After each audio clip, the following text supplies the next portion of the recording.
Julia Sebastian, unkarilaisyleisön lemmikki, johti kisaa lyhytohjelman jälkeen viime vuoden MM3. Tyylikäs luistelija kaikin tavoin.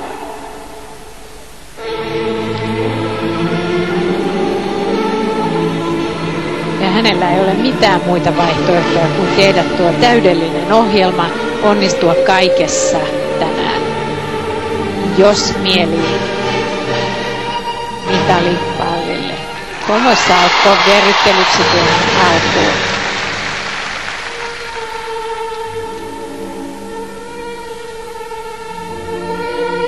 Ja sitten tullaan lutsiin.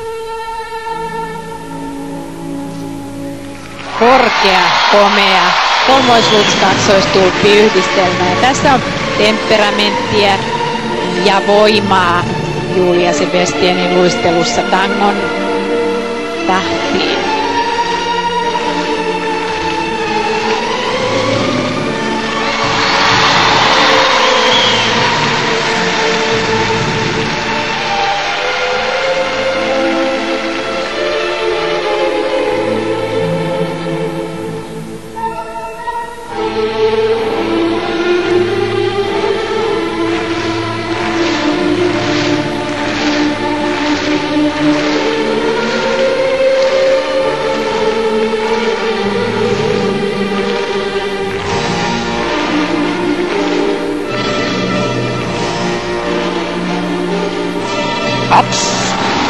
Siinä joutui helpottamaan nyt Sebastian.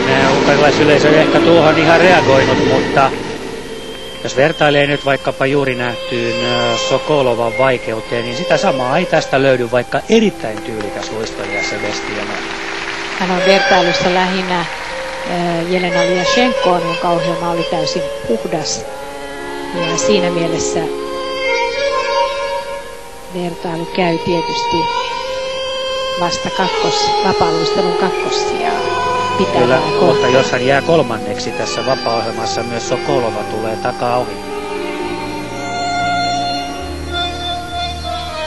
Yleisö on hiiren hiljaa. Kolmoisflippi, ei vaikeuksia.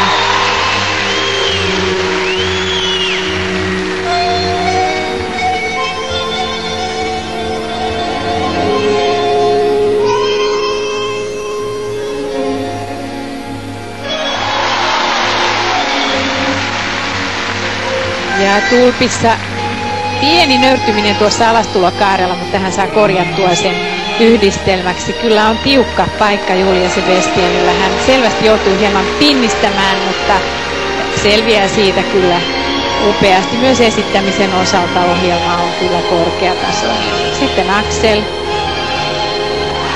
Ei vaikeuksia.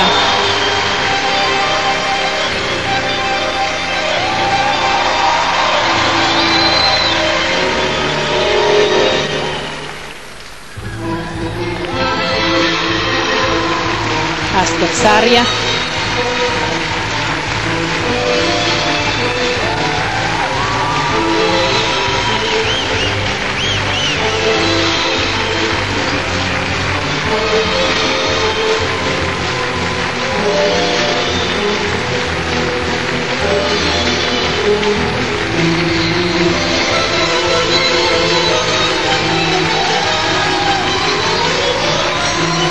Näin Julia Sebastian oman vapaa-ohjelmansa päätöksessä, ja kyllä tämä menee nyt todella tiukaksi. Nimittäin Julia Sebastianilla on